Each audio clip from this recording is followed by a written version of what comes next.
নমস্কাৰ সকলোলৈকে আশা কৰিছোঁ সকলো কুশলে আছে। আজি আমি আলোচনা কৰিম মই মানুহটো কিয় ব্যতিক্ৰম, কিয় চিন্তাধাৰাবিলাক বেলেগ। গতিকে সেই সম্পৰ্কত মোৰ দুটামান মনত এতিয়া যি ভাৱ আহে মই সেই ভাৱবিলাক আপোনালোকৰ আগত প্ৰকাশ কৰি যাবলৈ লৈছোঁ। আশা কৰিছোঁ কিবা যদি ভুল হয়, ভুল ভ্ৰান্তি হয় মোক ক্ষমা কৰিব বুলি মই গভীৰ আশাবাদী। মই সদায় এটাই কথাই বিশ্বাস কৰোঁ যে আমি মানুহৰ জীৱনটো পাইছোঁ, আমি কিমান কৃতজ্ঞ হ'ব লাগে। মই ভাবোঁ আৰু মানুহৰ জীৱশ্ৰেষ্ঠ হিচাপে আমি জন্ম লাভ কৰিছোঁ, কিমান আমি সৌভাগ্যৱান যে আমি জীৱশ্ৰেষ্ঠ হিচাপে জন্ম লাভ কৰিছোঁ। আমাৰ চিন্তাধাৰা আছে। পশু আৰু আমি কিয় ইমান বেলেগ বেলেগ? কাৰণ আমাৰ নিজস্ব চিন্তাধাৰা আছে, যিবিলাক চিন্তাধাৰাই আমাক আন পশুতকৈ আমাক পৃথক হিচাপে সৃজন কৰিছে আমাক ভগৱানে। মই সেই কথা সদায় বিশ্বাস কৰি চলোঁ।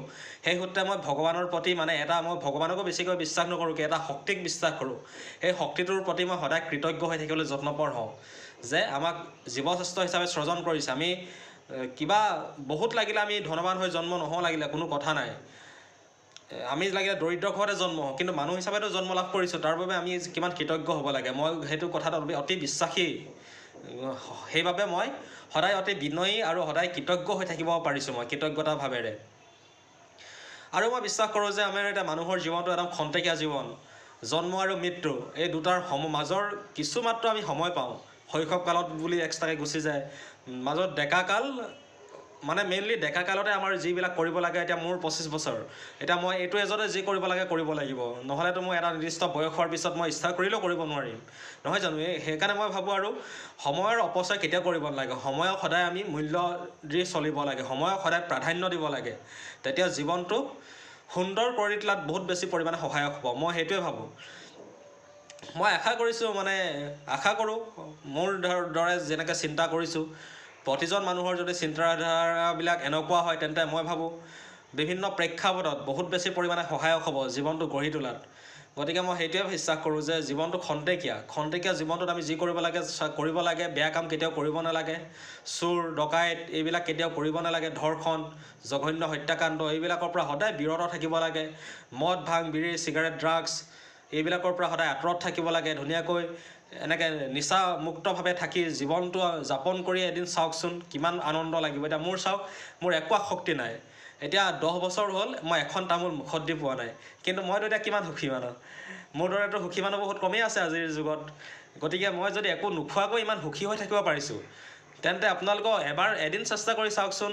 এদিন বোলে মই মদ, বিড়ি, চিগাৰেট, ড্ৰাগছ, তামোল একো নাখাওঁ, তেনেদৰে এটা দিনো পালন কৰিবলৈ চেষ্টা কৰকচোন। দেখিব মনটোত কিমান অনাবিল প্ৰশান্তি লাভ কৰিব আপোনালোকে। এইটো যেতিয়া আপোনালোকে এইটো কাৰ্যত পৰিণত কৰিব, যেতিয়া নিজৰ ওপৰত প্ৰয়োগ কৰিব, তেতিয়াহে অনুভৱ কৰিব পাৰিব। এদিন মন যাব খাবলৈ, 2 দিন মন যাব, 3 দিন মন যাব, 4 দিনৰ মধ্যে এখনতো আমি মুক্ত হ'ব পাৰিম। গতিকে আমি সেই প্ৰচেষ্টাটো আমি সদায় অব্যাহত ৰাখিব লাগে। মদ, ভাং, বিড়ি, চিগাৰেট, ড্ৰাগছ এইবিলাকৰ পৰা সদায় আঁতৰত থাকিব লাগে। ধুনীয়াকৈ জীৱনটো যাপন কৰিব লাগে। আমি এতিয়া খন্তেকীয়া জীৱনটো লাভ কৰিছোঁ, এই জীৱনটোতে যদি মদ, ভাং, বিড়ি, চিগাৰেট, ড্ৰাগছ এইবিলাক খাই আমাৰ শৰীৰটোৰ পৰা অত্যাচাৰ চলাওঁ, শৰীৰটোহে এটা শৰীৰহে, মানৱ শৰীৰহে, জাষ্ট এইটো ৰবট নহয় যে আপুনি যি তাত ভৰাব সেইটোকে কৰি থাকিব, তেনেকুৱাটো নহয়। এইটো জাষ্ট মানৱ এটা শৰীৰটোতো ক্ষয় হ'লে আমি যদি শৰীৰটোকে আমি ভাল পাবলৈ নিশিকোঁ, তেন্তে আনক কেনেকৈ ভাল পাম? গতিকে আমি প্ৰথম সদায় নিজক ভাল পাব লাগিব। নিজক ভাল পোৱাৰ প্ৰথম চৰ্তটোৱে হৈছে ৰাগিয়াল দ্ৰব্য গ্ৰহণ নকৰা। গতিকে মই এই কথাটো মোৰ বহুতকেইটা ভিডিঅ'ত কৈ আহিছোঁ আৰু আজিও ক'বলৈ ইচ্ছুক যে ৰাগিয়াল দ্ৰব্যবিলাকৰ পৰা আমি সদায় আঁতৰত থাকিব লাগে। এতিয়া মোকে চাওক, মোৰ একো আসক্তি নাই।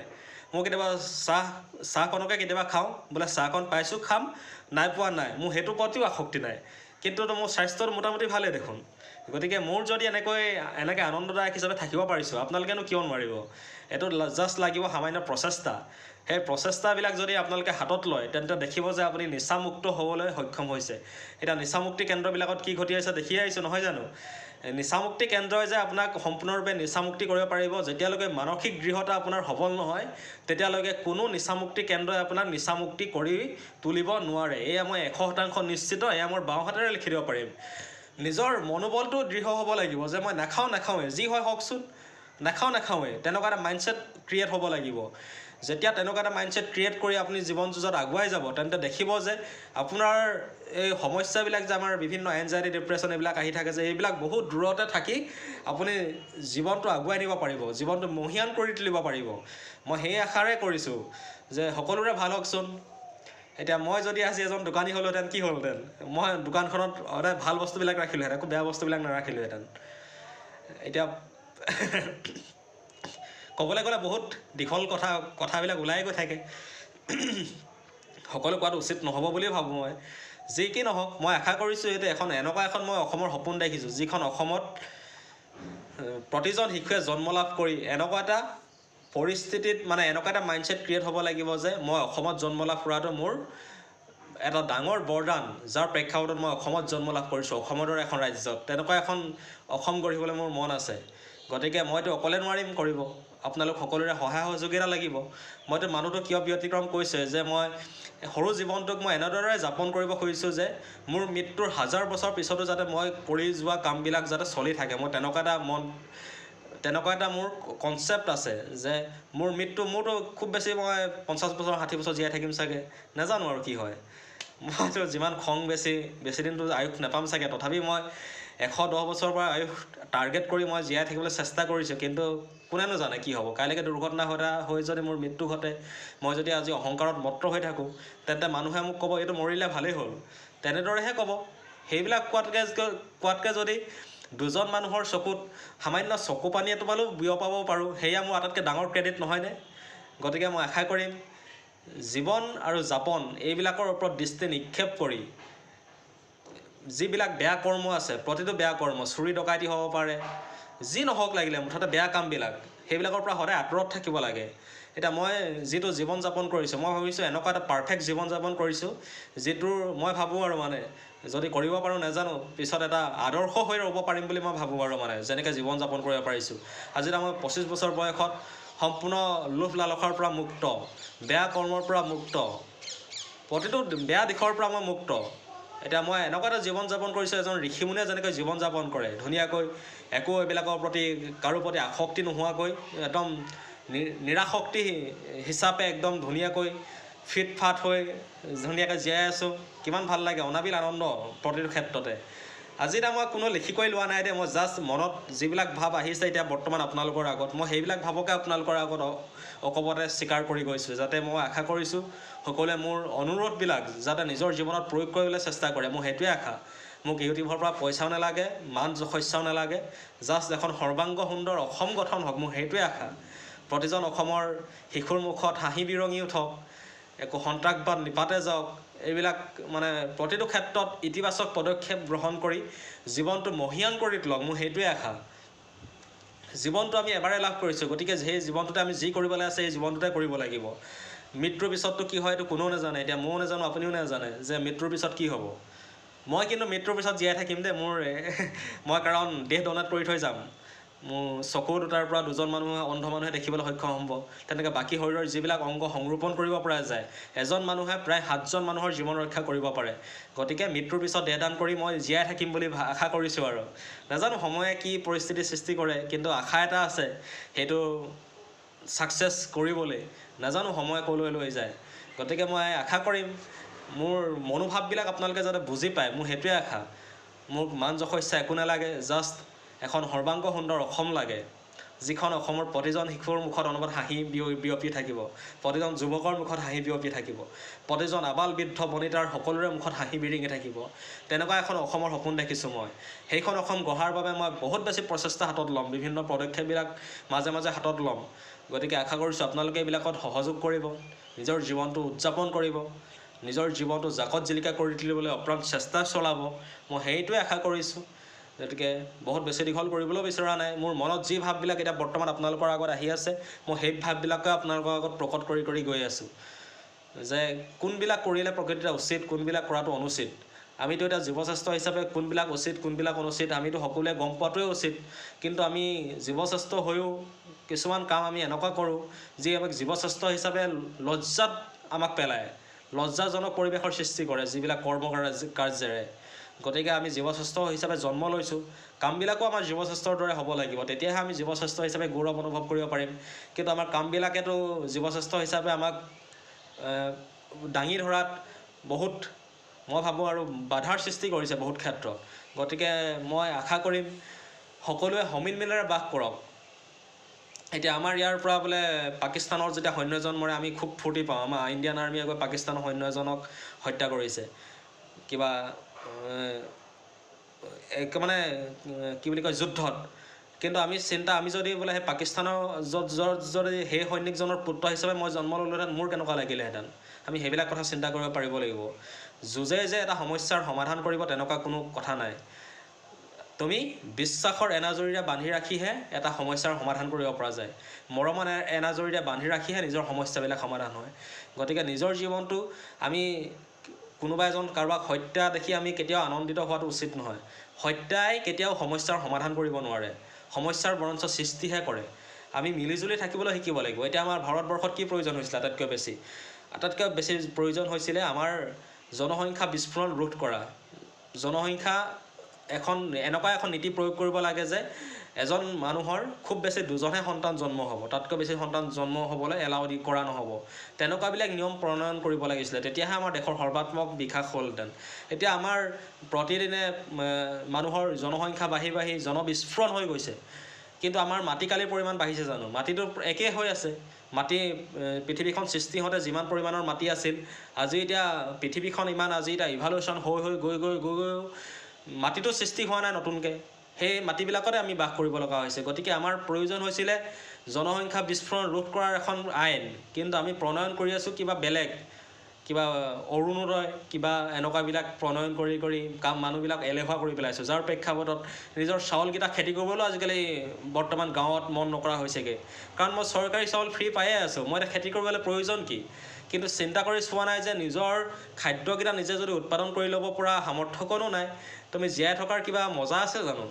আনে খেতি কৰিছে, পাঞ্জাৱ হাৰিয়ানাত খেতি কৰিছে, ৰাসায়নিক সাৰ দি সেইবিলাক খাই আমি বেমাৰী হৈ দিনক দিনে গৈ আছোঁ। এতিয়া নানা তৰহৰ বেমাৰবিলাক বৰ্তমান আমাৰ সকলোৰে লাগি গৈ আছে আৰু দিনক দিনে। কিন্তু আমিতো যে ঘৰতে যদি আমি খেতি কৰি ধুনীয়াকৈ ফ্ৰেছ বস্তুবিলাক যদি খাই থাকিলোহেঁতেন, তেন্তে বেমাৰ আজাৰৰ পৰা আমি বহুত পৰিমাণ হাত সাৰি থাকিব পাৰিলোহেঁতেন। সেইবিলাক কথা কিন্তু আমি কোনো চিন্তা নকৰোঁ। আমাক জাষ্ট লাগে ফ্ৰী। ফ্ৰীয়ে আমাক কেতিয়াও একো উন্নতি কৰিব নোৱাৰে জীৱনটো। দুদিনৰ কাৰণে আপোনাক সুখে দিব, কিন্তু লাষ্টত চাব প্লাছ পইণ্ট কেতিয়াও নহয়, সদায় মাইনাছ পইণ্টেই হ'ব। আপোনাক এই ফ্ৰী বস্তুবিলাকে যি দিব সেয়া সদায় মাইনাছ পইণ্টতে যাব, কেতিয়াও প্লাছ পইণ্টত নাযায়। গতিকে মই ফ্ৰী বস্তুৰ প্ৰতি কেতিয়াও সমৰ্থন নকৰোঁ। আগতো সমৰ্থন কৰা নাছিলোঁ, এতিয়াও নকৰোঁ, ভৱিষ্যতেও নকৰোঁ। সদায় মানুহক শ্ৰমৰ মৰ্যাদা দিবলৈ শিকিব লাগে। কোনোবা এজনে শ্ৰম কৰিছে, তেওঁ প্ৰকৃত প্ৰাপ্যটো পাব লাগে। কিন্তু প্ৰাপ্যটোতকৈ বেছি যদি দিয়া হয়, ফ্ৰী বস্তুবিলাক যদি বেছিকৈ দি থকা হয়, তেন্তে আমাৰ মানৱ শৰীৰটো এনেকুৱা যে আমি কষ্ট কৰিবলৈ নিবিচাৰোঁ। আমাক যিমান লাগে বিনামূলীয়াকৈ লাগে, ফ্ৰীতে আমি বস্তুবিলাক পালে আমাৰ বডিটোৱে বহুত ভাল পায়। কিন্তু আমি চিন্তা কৰি নাচাওঁ যে আমাৰ প্ৰকৃত মানসিক শান্তিটো আমি কেতিয়া পাম? প্ৰকৃত মানসিক শান্তিটো আমি যেতিয়া নিজৰ কামবিলাক নিজে কৰি ল'ব পাৰোঁ। এতিয়া যদি বোলে আমি ল'ৰাবিলাকে কাপোৰ ধুবলৈ লাজ কৰে, যদি কাপোৰকেইটা নিজে ধুই লওঁ, কেতিয়াবা বোলে মায়ে ভাত বাঢ়িছে, আমি যদি কাঁহীখনটোকে ধুই দিওঁ, কিমান ভাল পাব? আমিতো সেইবিলাক কৰিবলৈ ইচ্ছুক নহওঁ। নিজৰ চাইকেলখন নিজে পৰিষ্কাৰ, বাইকখন নিজে পৰিষ্কাৰ, নিজৰ কামবিলাক আমি নিজে কৰিব লাগে, মই ভাবোঁ। আৰু নিজৰ এতিয়া আমাৰ অসমতে এতিয়া খাৰুপেটীয়াৰ পৰা শাক পাচলি নাহিলে আমাৰ অসমখন প্ৰায় অচলে হৈ যাব। হ'বলৈ পাইছে কাৰ পৰা? তেওঁলোক কিমান পৰিশ্ৰমী লোক তাত যিসকলে কৰে, তেওঁলোকৰ পৰা আমি সামান্যতমো পৰিশ্ৰম কৰিবলৈ নিশিকোঁ নে? কিয় নিশিকোঁ আমি? এইটোতো বৰ লাজ লাগিব লগা কথা, কিন্তু আমাৰ লাজ নালাগে। কিয় লাজ নালাগে? কাৰণ আমি পৰিশ্ৰমী হ'বলৈ শিকা নাই। আমি জীৱনটোক প্ৰকৃততে আমি উদযাপন কৰিবলৈ শিকা নাই, জীৱনটোক আমি চলাই নিবলৈহে শিকিছোঁ। এটা কথা আছে নহয় যে খাবলৈ জীয়াই আছ নে খাই জীয়াই আছ? এইটো কথাটো বহুতে বহুত হিচাপে উত্তৰ দিব, কিন্তু মই ভাবোঁ জীয়াই থাকিবলৈহে আমি খোৱা উচিত, খাবলৈ কেতিয়াও জীয়াই থকা উচিত নহয়। জীয়াই থাকিবলৈহে আমাক প্ৰয়োজন যে খাদ্যৰ। গতিকে আমি সেইবাবেহে আমি জীয়াই আছোঁ। জীয়াই থাকিবলৈহে আমাক খাদ্যৰ কিছু প্ৰয়োজন, সেই খাদ্য আমি গ্ৰহণ কৰিছোঁ। গতিকে কিন্তু খাবৰ বাবে কেতিয়াও জীয়াই থাকিব নালাগে, মই ভাবোঁ। আৰু আমি সকলোবিলাক মানুহ কৰ্মঠ হ'বলৈ শিকিব লাগে। কৰ্মঠ এটা জাতিক সকলোৱে সন্মান কৰি চলিবলৈ বাধ্য হয়। গতিকে মই ভাবোঁ আমি যদি কৰ্মঠ হ'বলৈ শিকোঁ, নিজৰ জীৱনটো যদি আগুৱাই নিবলৈ চেষ্টা কৰোঁ, তেন্তে নিজৰ জীৱনটো আগুৱাই নিয়াৰ ক্ষেত্ৰত, নিজৰ জীৱনটো এক সৰ্বাংগীন বিকাশ কৰাৰ ক্ষেত্ৰত কোনো বাধাই আপোনাক কেতিয়াও ত্ৰস্তমান কৰিব নোৱাৰিব, মই ভাবোঁ। গতিকে নিজক আগুৱাই নিবলৈ চেষ্টা কৰিব লাগে। মই সদায় এটাই চেষ্টা কৰিছোঁ যে মই কেনেদৰে এনেকুৱা এখন অসম গঢ়িব পাৰোঁ, যাতে মই অলপ আগত ক'লোৱেই যে প্ৰতিজন মানুহৰ মুখত হাঁহি বিৰিঙি থাকিব প্ৰতিটো ক্ষণ। এনেকুৱা এখন অসম গঢ়িবলৈ বিচাৰোঁ মই, পৰিষ্কাৰ অসম, পৰিষ্কাৰ পৰিচ্ছন্নতা। এতিয়া আমাৰ ভাৰতবৰ্ষৰ ভিতৰত অসমক শ্ৰেষ্ঠ 5খন ৰাজ্যৰ ভিতৰত নিবলৈ চেষ্টা কৰি আছে আমাৰ অসম চৰকাৰে। কৰিছে কি, বিনামূলীয়া আঁচনিবিলাক দি আছে। এনেকৈ 100 বছৰতো আপুনি শ্ৰেষ্ঠ 5খন ৰাজ্যলৈ যাব নোৱাৰে, এইটো সম্ভৱ নহয়। পৰিশ্ৰম বিমুখ জাতিয়ে কেতিয়াও জাতিটোক আগুৱাই নিব নোৱাৰে। সেই জাতি সদায় পিছ পৰি যাব। পৰিশ্ৰম বিমুখ জাতি এটা সদায় কেতিয়াও শ্ৰেষ্ঠ আগশাৰী তালিকাত থিয় হ'ব নোৱাৰে। এতিয়া আপোনালোকে চাব ৱেষ্টাৰ্ণ কালচাৰবিলাক যি কিছুমান বাৰু বেয়াবিলাক মই এডপ্ট কৰিবলৈ কোৱা নাই, যি কিছুমান কালচাৰ ভালো আছে নহয়, আমি সেইবিলাক এডপ্ট কৰিবলৈ শিকিব লাগে। এতিয়া আজি আমেৰিকাৰ ৰাষ্ট্ৰপতি আছিলে বৰাক ওবামা, কিমান চিম্পল মানুহ। এতিয়াতো কোনোবা এখন ৰাষ্ট্ৰপতি দেখোঁ চাইকেলতহে আহে। আমি সেইবিলাকৰ পৰা আদৰ্শ ল'ব লাগে। আমাৰতো ইয়াত VIP কনভয় নহ'লে নচলেই। গতিকে সেইবিলাকৰ পৰা আমি অনুপ্ৰাণিত হ'বলৈ চেষ্টা কৰিব লাগে। নিজৰ জীৱনটো আমি নিজে পৰিচালনা কৰিব পাৰিবই লাগিব। আমাৰ জীৱনটোক আনে গাইডহে দিব পাৰে, আমি নিজৰ জীৱনটোক নিজে আগুৱাই নিবলৈ চেষ্টা কৰিব লাগিব। আজি মই আপোনালোকক আগতেও কৈছোঁ যে মই একো লিখিও লোৱা নাই, একো কৰি লোৱা নাই। জাষ্ট মনত মোৰ যিবিলাক ভাৱ বৰ্তমান ক্ৰিয়া কৰি আছে, সেই ভাৱবিলাকে অকপতে আপোনালোকৰ আগত মই প্ৰকাশ কৰি গৈ আছোঁ। সেই আশা কৰিছোঁ ভিডিঅ'টো আজি ভালেই পাব আপোনালোকে। মই সেইটোৱে আশা কৰিছোঁ। সকলোৰে ভাল হওক, সকলোৰে মংগল হওক, মোৰ সেইটোৱে আশা। এটা সৰু জীৱন পাইছোঁ, গতিকে জীৱনটোক চেলিব্ৰেট কৰিব লাগে মই ভাবোঁ। আৰু মানে যি কৰিবলৈ আছে এইটো জীৱনতে কৰিব লাগিব। মৰি গ'লেতো চেছ, কি হয়তো কোনেও নাজানো, নহয় জানো? গতিকে মোৰ চিন্তাধাৰাবিলাক কিয় ব্যতিক্ৰম। আজি এইটো টপিকত মই ভিডিঅ'টো বনাম বুলি ভাবিছিলোঁ যদিও অকল এই টপিকটোতে কথাবিলাক খাপ খাই নগ'ল। এটা বেলেগ প্ৰসংগও ইয়াত ঠাই পালে, কিন্তু একো আপত্তি নাই, বেলেগ প্ৰসংগও ঠাই পাব লাগে মাজে সময়ে, নহয় জানো? গতিকে মই আশা কৰিম মোৰ কথাখিনিৰ মৰ্মাৰ্থ সাৰমৰ্মটো আপোনালোকে বুজি পাই নিজৰ জীৱনত ইউটিলাইজ কৰিব। যদি জীৱনটোত প্ৰয়োগ কৰিব পাৰে, তেন্তে জীৱনটো আপোনাৰ মহিয়ান হোৱাৰ ক্ষেত্ৰত একো শক্তিয়ে বাধা দিব নোৱাৰে। নিজে আগুৱাই যাব পাৰিবই পাৰিব, এইটো 100% নিশ্চিত। এইটো মই দৃঢ়তাৰে ক'ব পাৰোঁ। গতিকে আশা কৰিম সৰু জীৱনটো পাইছে, কেতিয়াও এই জীৱনটোক বেয়া বুলি ভাবিব নালাগে। জীৱশ্ৰেষ্ঠ হিচাপে আমি জন্ম লাভ কৰিছোঁ, আমি কিমান কৃতজ্ঞ হ'ব লাগে সেই শক্তিটোৰ প্ৰতি, যি শক্তি আমাক সৃষ্টি কৰিছে, যি শক্তি আমাক সৃজন কৰিছে। গতিকে মই আশা কৰিম সকলোৰে ভাল হওক, সকলোৰে মংগলময় হওক। মই সেইটোৱে আশাৰে আজিলৈ ইমানতে